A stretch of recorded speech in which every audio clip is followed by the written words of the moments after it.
Muito bem, combinado então. E agora nós vamos receber aqui, já posso chamar? Vamos receber aqui, então, nós vamos fazer uma entrevista com a ministra Dilma Rousseff. Ela é candidata à presidência da República, a ex-ministra Dilma Rousseff. Vamos recebê-la, vamos lá? E agora nós vamos receber aqui a candidata a ministra que agora é candidata a presidente, Dilma Rousseff. Vem cá, Dilma. Posso chamar você de você? Posso chamar?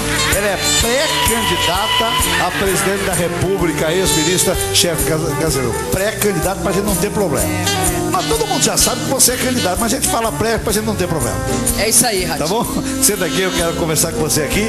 Boa tarde aí a todo mundo. A ministra deve estar muito feliz, porque o resultado da pesquisa foi entusiasmante para todo mundo e a gente vem de uma goleada do presidente Lula, que todo mundo achou que ele ia passar um carão e ele acabou voltando com um resultado fantástico lá do Irã. A senhora acreditava nisso, ministro? Olha, eu acreditava. Sabe por quê, Ratinho?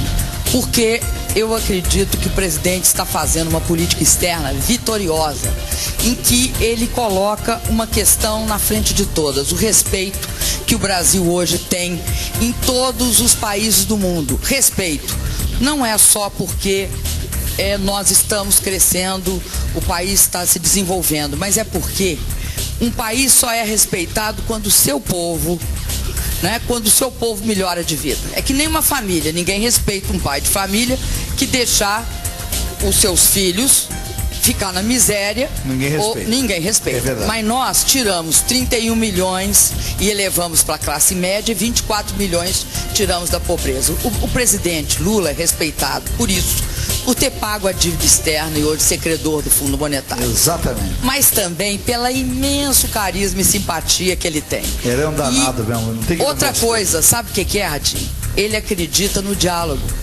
Ele não acredita na briga, na guerra, ele acredita na paz e no diálogo. Que a vida toda foi o que cerceou toda a vida, foi sempre negociando na época do sindicato, sempre conversando e resolvia. E sempre construindo a paz, construindo situações que são situações em que você impulsiona para frente, não que você tranca, que você puxa para trás. Na verdade, o presidente jamais construiu muros, barreiras, construiu pontes. Ele foi abrindo. Bom, eu vou começar a entrevista agora para valer, perguntando do resultado. A senhora gostou do resultado da pesquisa, a senhora não quer comentar? A senhora está na frente na pesquisa. Olha, eu te digo o seguinte, sabe, Ratinho? Ninguém vence a eleição subindo em salto alto.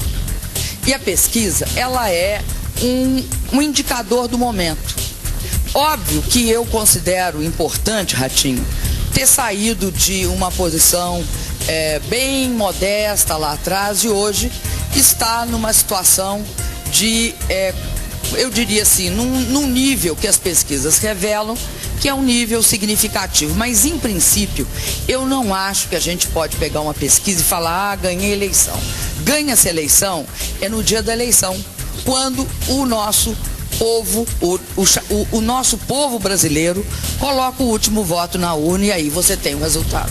Agora mesmo, nós vamos ter mais trem no Brasil. O tamanho do Brasil, o Brasil é enorme, é um continente, é uma loucura. E nós não temos trem no Brasil. Olha que bom que você me perguntou. Por que não tem trem no Brasil? Mas olha que boa pergunta. Você sabe que nós fomos, eu acho, o governo que mais importância nos últimos anos deu ao trem. E aí eu vou te falar as ferrovias. Primeiro, porque se você contar, vou falar da ferrovia Norte-Sul, que é que nem se fosse uma espinha dorsal, a espinha que corta o Brasil lá do Maranhão, e a nossa ideia é levar até o Rio Grande do Sul. Hoje, essa ferrovia, ela que saiu do Maranhão, nos dois governos, do Sarney e do Fernando Henrique, o Sarney fez em torno de 95 quilômetros e o Fernando Henrique fez 120. O presidente Lula já entregou 356 quilômetros. E vamos entregar até o final do governo mais 1003. Então, essa ferrovia Norte-Sul, que parava lá em cima no Tocantins, ela vai sair do Tocantins, do nosso governo, e vai chegar construída até Anápolis. No governo Lula. Lula. Né? No governo Lula. Dilma, vai para onde? No governo Dilma, nós vamos construir de Anápolis até aqui em São Paulo, num lugar chamado Estrela do Oeste, que eu acho que você deve conhecer onde é. Isso. Em Estrela do Oeste. Vai sair lá de Anápolis, lá de Goiás. Goiás vem pra cá. E vai chegar em São Paulo. Aí, o que vai acontecer? Isso é o eixo principal que nós faremos nesse período. Deixaremos pronto o estudo e todo o projeto de Estrela do Oeste até Porto Alegre. Até Porto Alegre. Estrela do Oeste em São Paulo. Tem um pezinho lá em Porto Alegre, né? Eu tenho 2. Porque a senhora eu morei lá. Agora, eu sou mineira. Não, eu sou mineira. Não. A minha infância, a minha juventude. Em Belzonte? Eu passei em Belzonte. Em Belzonte eu fiquei até eu te digo, 1969, sou velha. Né? Então eu fiquei uns 20 e poucos anos em Minas Gerais. A minha infância. Então aquela coisa que te cria, que entranha em você, que é todo o hábito da infância, né? Eu adquiri lá, né? Eu sou muito bem mineira. Agora vou fazer uma pergunta. O trem-bala sai de São Paulo para o Rio de Janeiro ou é só conversa? O trem-bala sai de Campinas para São Paulo e de São Paulo para o Rio de Janeiro. Tem data para isso? Tem. Nós estamos esperando o relatório do Tribunal de Contas. Nós, é maneira de dizer, o governo do presidente Lula está esperando o relatório do trem, do TCU, do Tribunal de Contas da União, para abrir a licitação. Tem várias já empresas e grupos interessados, grupos estrangeiros em parceria com grupos nacionais. É um trem muito importante porque você vai conseguir chegar rapidamente nessa viagem entre São Paulo, Campinas, São Paulo, Campinas e São Paulo, Rio de Janeiro. Você vai encurtar a viagem, quase aproximando de uma viagem de avião. E é muito importante também por outro motivo. Todas as cidades, todos os países que fizeram trem de alta velocidade, eles possibilitaram que as pessoas vamos dizer assim, desconcentrassem. Antes as pessoas todas moravam, por exemplo, em Tóquio, que é a capital do Japão. Quando eles construíram o trem entre Tóquio e uma outra cidade lá perto chamada Osaka, eles começaram a morar ao longo do caminho. Que desenvolve toda a região. Você desenvolve toda a região porque você pode rapidamente morar num lugar e trabalhar no outro. Imaginando um pouco, quem vem de Campinas trabalhar em São Paulo, se tiver um trem rápido, todo mundo deixa o carro em casa, vem de trem. Fica muito mais fácil para... Eu já falei, se eu fosse governador de São Paulo, eu tiraria a capital de São Paulo. Eu colocava lá em Botucatu. Eu te digo uma coisa, Ratinho, vai ser uma revolução em termos dessa região, que é uma das mais populosas do Brasil e que sai, né, do Rio de Janeiro até São Paulo. Agora você imagina que aqui o pessoal de São Paulo pode sair e passar lá, chegar e passar o dia lá em São Paulo, tomar banho de mar e voltar. Beleza, hein? É uma beleza. Agora, outra pergunta que a gente vai fazer. O crime organizado é um problema do governo, no governo Dilma. Vamos dizer que a Dilma ganhou a eleição. No governo Dilma, ele vai continuar sendo um problema estadual, ou ele vai ser municipal, ou ele vai ser federal? Que ele já existe, o crime organizado. Para nós hoje, e para mim, daqui para frente, o problema da segurança pública é um problema de todos os três. Mesmo que a Constituição atribua ao Estado, é função da União, e a União tem de participar nisso, e os municípios também. A União até tem tido, atualmente, uma presença forte. Para você ter uma ideia, ação comunitária contra o crime. Tudo está dando resultado. Tudo dando resultado. É algo bem feito. E é uma estratégia correta, porque você transforma um território de guerra em território de paz, ocupando o território. O Estado voltando para o território e assumindo a sua atribuição de estar lá firme e presente. Agora precisa de parceria. Agora vamos perguntar. Vou fazer um jogo rápido aqui com você. Tá bom? Vamos lá. Jogo rápido. O que a senhora... Defina numa frase. Corrupção. Algo que nós temos de investigar, apurar bastante direitinho e punir, doa quem doer. José Serra. É um bom brasileiro, um homem respeitado. Imprensa. Imprensa eu associo com liberdade de imprensa, a coisa mais importante que nós conquistamos nesse período de democracia. Política. Política é algo que nós temos de fazer dentro de princípios éticos, porque é uma das coisas fundamentais para se melhorar a democracia nesse país. Políticos. Políticos, eles têm de melhorar muito para fazer face ao que o Brasil espera deles. Brasil, um país hoje que é respeitado no mundo inteiro e que encontrou o seu caminho de desenvolver e distribuir renda. Revolução de 64. Algo que nós não podemos deixar que se repita no Brasil. Terrorismo. Acho que o terrorismo tem de ser combatido. Democracia, algo que o Brasil conquistou depois de um período de ditadura e que nos custou muito e que nós jamais podemos abrir mão dela. José Dirceu é uma pessoa que é um militante do Partido dos Trabalhadores e que tem de ter o direito a se defender. Pesquisas são o reflexo e o retrato de um momento. Elas não ganham eleição. Presidente Lula. O maior político do mundo. Hugo Chávez. Um dos presidentes da América Latina com os quais nós temos de conviver. Muito bem. Olha, eu queria até conversar mais. Com os quais, com o qual, desculpa, fiz um erro de português feio. Pode falar. É com o qual, eu falei com os quais. Então, pode falar, pode corrigir. Não, Hugo Chávez, um presidente da América Latina com o qual temos de conviver.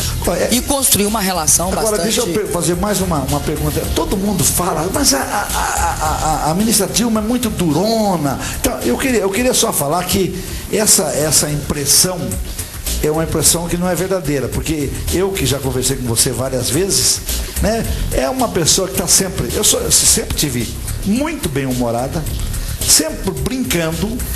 E eu nunca vi a durona dando bronca. Eu nunca ouvi isso de você. Por que dizem isso? Posso falar uma coisa? Pois não. Eu acho que tem um lado disso que é o seguinte. Eu fui cuidar e servir na área do parque. Quando eu cuidei, eu, obviamente, tenho um lado sempre da mulher, que é esse lado da mãe. Então, o que a mãe faz? A mãe cobra, fala, defende, né? Escova o dente, olha a lição, defende, apoia. É verdade. Então, esse meu componente de fazer as cobranças no lado do governo, cobrar meta, cobrar prazo, porque assim era importante para o país e era também decisão do presidente Lula, eu acho que é esse lado da gente de mãe. Aliás, você já viu como é que é pai? Pai fala assim, a criança pergunta, posso isso, posso aquilo, pergunta para sua mãe. É verdade, né? Pai manda para sua mãe. Óbvio, ele sabe que não pode, mas ele terceiriza lá a negação. Mãe que resolve. Mas o que eu queria dizer é justamente isso. Eu acho que esse lado, eu tenho de fato um lado, eu tive esse lado ao longo desse processo de ser coordenadora dos programas de governo. Eu acho que quando você dava entrevista, eu acho que é isso. Quando você dava entrevista, você tinha que falar muito sério naquele momento. E o presidente Lula sempre foi o simpaticão, né? Você tocava o barco e ele simpaticão. Mas ele ajuda a tocar o barco. Não, eu sei, mas veja bem, ele jogava a coisa séria para responder, porque era você que estava cuidando. Né? Ele estava determinando que você cuidasse e você estava cuidando. É isso mesmo, Ratinho. E ele sempre foi melhor que todo mundo para dar entrevista. Não é como melhor que ele, melhor que todo mundo. Até no Irã, ele ganhou o povo do Irã. Todo mundo mesmo, ele né? É melhor que todo mundo. Eu nunca vi todo mundo mesmo. Gente, ele encanta. O presidente, eu tenho a felicidade de ser amigo dele, ele é um encantador, ele encanta as pessoas. É como o Silvio Santos, vai falar com o Silvio Santos, você se encanta com o Silvio Santos. Porque tem as pessoas que têm esse dom, que isso é um dom. Um dom. E de fato o presidente Lula tem isso, ele tem essa capacidade de encantar. Mas eu queria que o povo te conhecesse do jeito que eu conheço, né? Eu jeito de conhecer. A ministra Dilma, ela tá sempre... ela não é aquela séria daquela que você vê na televisão dando entrevista, não. Ela é uma pessoa comum, uma dona de casa comum, que atende a gente de forma comum, mas sempre com muito bom humor. Obrigada, viu, Ratinho? Eu sei que Obrigado. é assim, tá? Eu queria agradecer muito a sua presença aqui. Olha, eu gostei muito de participar aqui do seu programa. Porque eu estava dizendo, falei para outros candidatos, falei para o Zé Serra e falei para a Marina aqui. Falei, olha, vocês têm, todos os candidatos têm que vir aparecer em programa popular. Sabe, a dona de casa quer conhecer a Dilma do jeito dela. E eu, nesse momento, falo, hoje, meu programa fala 60% da dona de casa que está assistindo. E para mim, falar com a dona de casa é uma coisa muito importante, sabe por quê, Ratinho? Porque eu acho que por trás de tudo que nós fizemos no governo, não é a obra de cimento nem de tijolo, é o que nós melhoramos na vida das pessoas. E além disso, eu olhar para a dona de casa e ver o que nós vamos melhorar ainda mais. Eu acho uma coisa fundamental que eu quero voltar aqui e vir falar contigo é sobre creche. Creche, dá pra gente fazer muita coisa? Para as mulheres faz muita coisa e vai fazer a diferença, porque a gente vai dar oportunidades para as crianças de origem popular, das classes populares, ter as mesmas condições, igualdade de oportunidades em termos de educação de uma criança que é das classes médias ou das ricas. Por quê? Porque a creche está provado, ela faz a diferença. Se você tiver de fato ali, né, todo um acesso a bens culturais, a socialização pedagógica, a criança vai aprender melhor. Quando chegar lá no primeiro ano, ela tem a mesma situação que tem um filho de classe média. Então fazer creche nesse país é atacar a origem da desigualdade, que está ali na criança, de 0 a 3 anos e de 3 a 5. Muito bem, e você vai voltar nesse programa aqui antes da eleição para falar mais disso, né? Claro. Eu queria dar um abraço, agradecer essa plateia maravilhosa aqui assim. Eu tava mesmo. Que é integrada por mulheres. Eu tava bravo com a ministra que ela não vinha no meu programa. E dar um abraço para elas, porque é de fato muito bom participar aqui no seu programa. Sabe quantas vezes eu convidei a ministra para vir aqui, gente? 132 vezes. Isso é um exagero. 132. Pequeno exagero. Nossa, tem que ir no Datena. Vai que aquele gordo lá? Que é Datena? Datena, não sei o que lá. Agora ela veio aqui no meu, tô muito Agora feliz. Eu vou voltar 132 vezes, vocês viram? Inclusive, se for eleito depois de eleito, tem que voltar aqui. Você já te viu na televisão com cabelo novo ou não? Não. É a primeira vez que você tá... Olha que é que você ficou Fiquei mais bonita, né? Ficou mais bonita. Ficou mais bonita. Eu confio. Japonês, você é chato, mas você é bom. Ministra, muito obrigado pela sua presença aqui. Um abraço muito forte. Prazer em revê-la, viu? Tá? Seja muito feliz da candidatura aí, tá? E agora eu vou lá no Grande Palio da Sorte do Jockey Clube de São Paulo.